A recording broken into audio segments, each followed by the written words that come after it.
Okay, well, good morning, Rick. I'm Ann Montgomery, and we are here today to talk about connected communities in Providence, Rhode Island, and really hear some excellent news from Providence, Rhode Island. So, Rick, why don't you introduce yourself and take it away? Well, thank you very much, Ann. Yes, I'm Rick Gamache. I'm the Chief Executive Officer of Alders Bridge Communities, which is a not-for-profit organization based here in Rhode Island. We're the state's largest provider of affordable assisted living, Medicaid assisted living.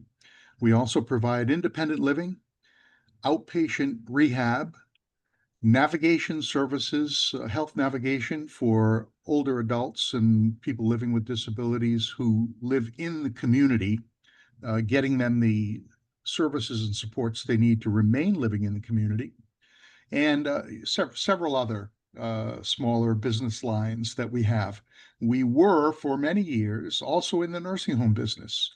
We had to close our nursing home last year, a very traumatic event based on low reimbursement from the Medicaid program. Because again, as a not-for-profit, our mission is to care for people who have low to moderate income, and we are predominantly Medicaid throughout our entire organization.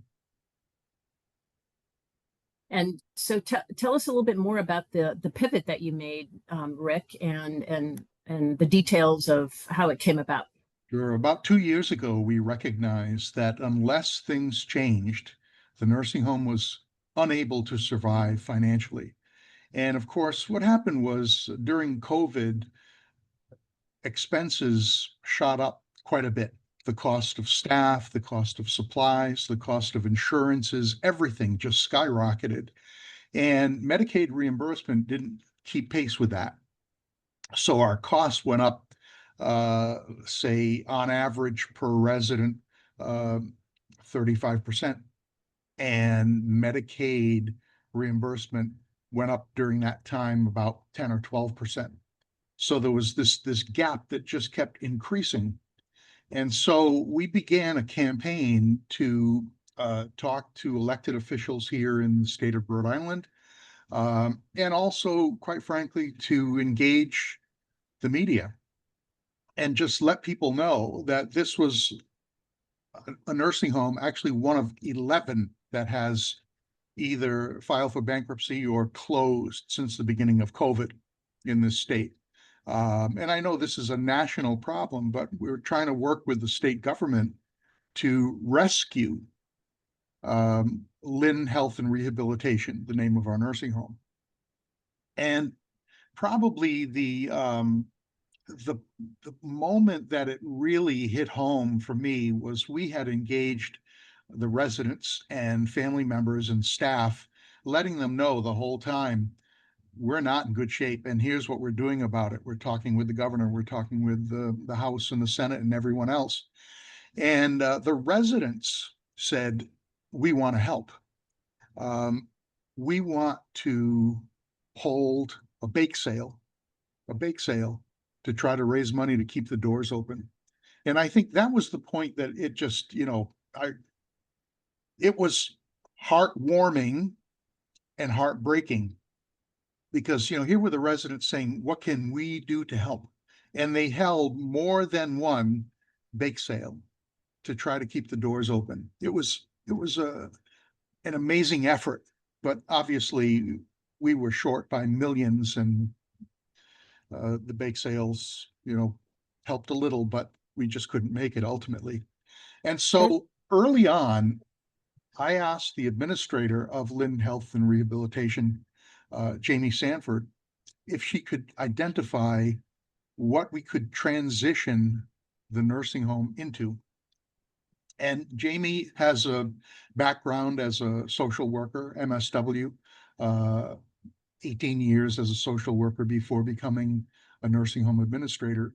And she said, we have a number of people who are on Medicaid who I think could be cared for in an assisted living for memory care. But the problem is because they're not private pay, they can't get into any assisted livings. So we actually invited case managers from the state of Rhode Island to come in and assess.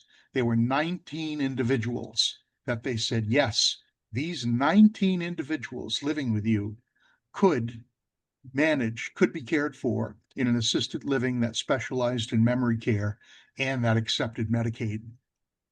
So we said, okay, this is our new identity. We renamed the organization the Loft at Lynn to keep the Lynn Health and Rehab. Lynn is the family that started this organization many years ago. And we ended up closing the nursing home on June 25th of last year. And June 26th opened the Loft at Lynn. And we had moved these residents. Actually, they didn't move. They stayed where they were. And we went room to room and converted the shared rooms, the double rooms, into private apartments, studio apartments, so that everyone had their own room.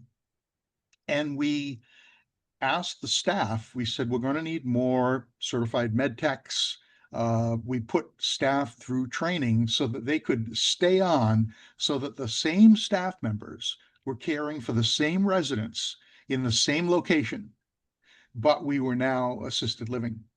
And we're the only ones really in the state that are taking this level of assisted living resident, people living with dementia and some pretty high stages of dementia. And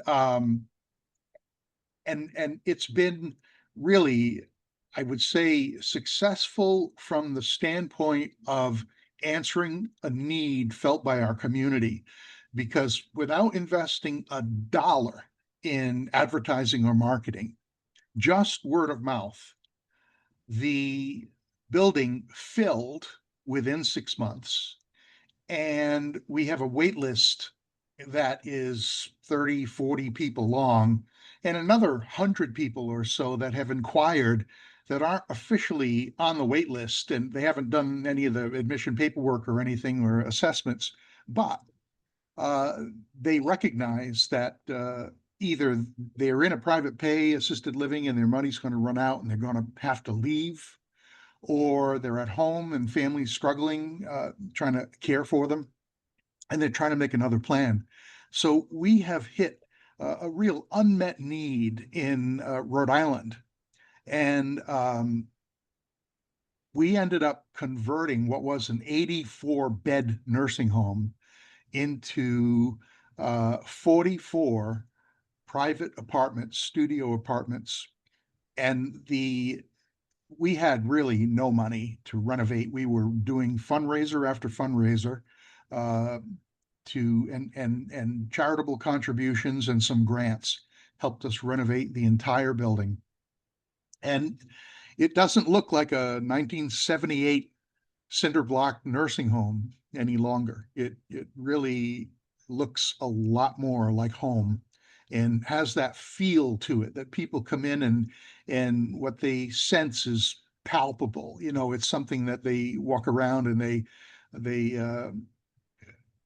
see staff members who completely engaged, see residents and families and pets, and it's just really a wonderful culture that Jamie and her staff have created there. It sounds like an amazing success story. And, necessity being the mother of invention, in spades. Um, so there's 19 people who were in the nursing home and who remained and then graduated, if you will, to assisted living. How are they doing? And how does the reimbursement change for them? Yes, And do you have a mix of private pay as well as Medicaid individuals? Can you talk a little bit about that? sure. We only have about 6 or 7 people who are paying privately. Everyone else virtually is on Medicaid. And we're fortunate in Rhode Island that assisted living pays for Medicaid at 3 different tiers. They pay a lower rate for someone who's completely independent, and a middle rate for people that need some services, and then a higher rate for people like we care for in the loft. But when this program is successful in that it's meeting a community need, but it's not financially successful because it's been very, very difficult to work with the state to get them to agree that the people who we're caring for should be reimbursed at that higher level. And what's interesting to me and sadly ironic is that these people were living in a nursing home. And by the way, we have on our wait list over 40 people between the active wait list and the inquiry list who are currently living in other nursing homes. And the state is paying on average $300 a day for that person to be in a nursing home, and we could be caring for them for the assisted living rate, which is 150 a day. We can, if we admitted all of those residents, we would save the state $2.3 million. And yet we've had struggles with the state trying to get them to understand, work with us here. We're solving a problem, meeting a community need. We're also meeting the need of the state to save money in the Medicaid budget. And we've just run into bureaucratic process and things like, well, we've never paid that high rate before to anyone else. We say, yeah, well, that's true, but we're providing a service no one else is providing. And by the way, you're paying a lot more for that service elsewhere right now. So it defies logic for me that it's been such a struggle for us to survive financially. And we continue to rely on fundraising and charitable contributions, and yet we had someone, a visitor to our program last week, who has become enamored with what he's seen in terms of the care and compassion. He told us he's donating $100,000 to our program just because he truly believes in what we're doing and how unique it is. So, Oh my gosh, yeah, I know. congratulations. I know. Wow. Yeah. But it's through the generosity of sometimes strangers. You know, we had one person who saw our story on the news about closing, came in the next day and left an envelope with $2,000 in it. And no name, no, just saw you on TV uh, making a cash donation. People are tremendous and will do these kinds of things to when they see that what you're trying to do has such a good motivation behind it. Well, I certainly hope that you get to testify, repeatedly in front of, state panels, maybe even federal panels, and tell this story because it's a very important one. And now I'm going to ask you to zoom out a little bit and think about Providence and Rhode Island and maybe other states in terms of, our demographics and where we are and the kinds of pressures that and challenges that produces, but also opportunities and how we can think about, solving for that. And Rick, I know you've been part of our conversations at the Live Oak Project and in many other forums where we've talked about just this and bringing together different kinds of financing, different kinds of skill sets, a workforce that is dedicated, to a population that really doesn't want to move, wants to, have comfortable housing and enjoy their lives, as well as get supportive services. And we call that vision connected communities. And you have been listening carefully, and you have an idea that you've hatched, if you will, that we'd love to hear about. But first, talk just a little bit about how you kind of see Providence, where it is today, where it's going to be in 10 years, and the needs. Sure, I'd be glad to. The demographics in Rhode Island suggest Rhode Island has a higher population of over 65 and over 85 than most of the other states. We're in the top 10 in terms of an aging population. And our state, like the rest of the country, is really unprepared for what is to come and the kinds of services and supports that are needed to care for people where they can be cared for and where they want to be cared for. So, all of this has been kind of on our minds as we do strategic planning here. And we've thought, we know that the current system is broken, has been broken for a long time. And specifically, I'm referring to nursing homes. And the reimbursement process and the regulation process, so much of it is just so it's broken. It just it's obsolete. It's past its time. And the idea of having people live in shared rooms in older buildings and institutional type settings, there are better ways, and these better ways have been practiced by pioneers such as people in the Live Oak Project and the Eden Alternative and many others for decades now. This is not anything brand new. It's been around for a long time now, and it just hasn't reached that tipping point where everyone says, yeah, that's exactly the culture that we need to care for older adults and people living with disabilities. Part of it we know is ageism, and part of it, quite frankly, it's racism and sexism and all of those isms all kind of come together when it's you come to long-term care. You've got a predominantly female workforce. You've got a predominantly female group of residents. In the workforce, it's predominantly immigrants. There are a lot of single parents for whom English is their second language. Um, and so you have all of these factors coming together, and I think that it's easier for our society, given the values of our society, to look down or overlook this all of these populations: aging, sick, disabled, people of color, women. All of these things combined, I think, make long-term care a target for financial cuts and for poor design and follow through. And so in the Live Oak Project, and many of us have been working towards solutions for this for years, the idea of a connected community, the idea that people want to live in a community and they want to live in a private space, a small house perhaps, or a house that they share with a few others. They want to have their own bathroom, certainly. And they want to know who the staff members are that care for them, the same people every day. And so that idea of retaining staff becomes paramount to the success of any kind of long-term services and supports that you need.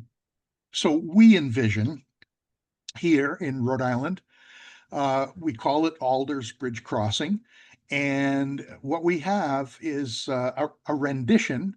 I'm Um, putting it up there on the screen for you, Rick. oh, there it is. Wonderful. So, yes, thank you.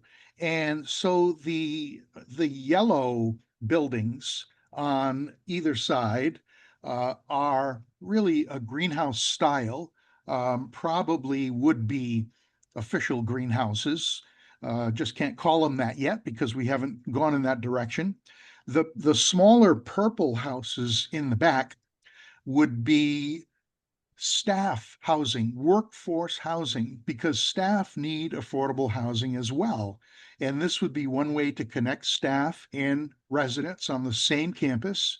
And in the buildings that are sort of an orange red color at the beginning, you see one says daycare, one says medical offices, and in between there's a playground. This would be a daycare for the children of staff. And we all know the magic that happens when you put older adults and young children together. There's just something about that dynamic. And we know that our society tends to segregate, right? Keep old people here, keep young people here. Never the twain shall meet. Well, here we want to be able to get multi generational engagement. The purple buildings, or yeah, bluish buildings, would be community buildings for larger activities, larger dining. And then going back from that, the gold color, these would be duplexes that we envision. They'd be small houses side by side. And we envision many of these to be part of a co-op so that people of moderate means who live in the community can own these, can be paying towards owning these, thus delaying their need to go on state Medicaid, which I think makes this vision, this plan, gives it much more appeal to a state saying we know that we're not going to have enough money in the Medicaid budget to care for all of these older adults who are going to need it. Well, here's one way to stave off that for a few dozen residents at least. So what we have here, this is an 8-acre campus, and it's just a design of a vision. It could be that we end up purchasing land that has older buildings on it that we need to convert. It could be that we get a blank slate like this and build our own. But we're moving towards having this connected community. We know that in our current system, as a resident, as an elder ages and as their condition changes, our current system requires them to go from one place to another to receive services. Acute care, hospital, long-term care, nursing home, home care, all of these different levels. We also know that just about everyone can be cared for where they are, that we don't need to move them, we just need to move us.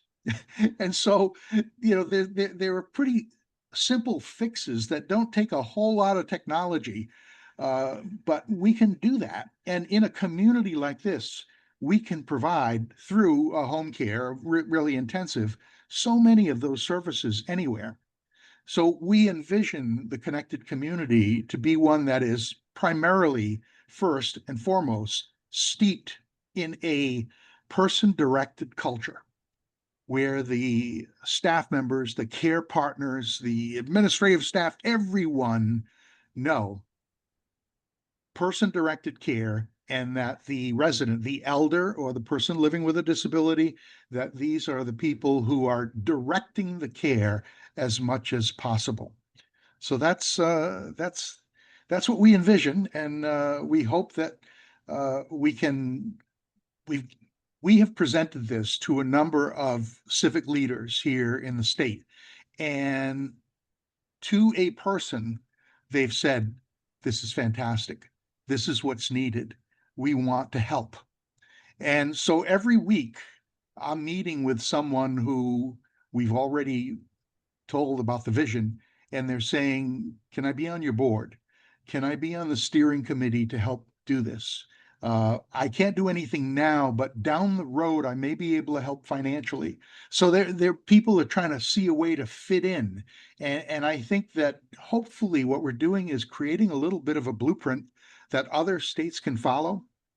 And I think for Rhode Island, the advantage is we're all close geographically, Rhode Island being so small, that you can get so many movers and shakers in the same room at the same time around the conference table and figure out real solutions. So I'm excited about this.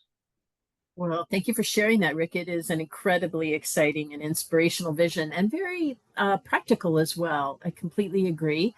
And we're going to be building out tools and guidance and templates for anybody to use. It'll be free. And we'll put it on our website, which is theconnectedcommunities.org or .com.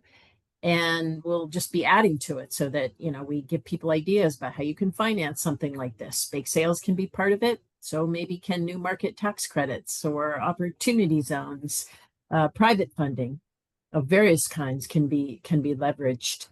And it can really belong to the community. It can be a community asset and different, if you will, than, kind of a wholly corporate owned sort of system.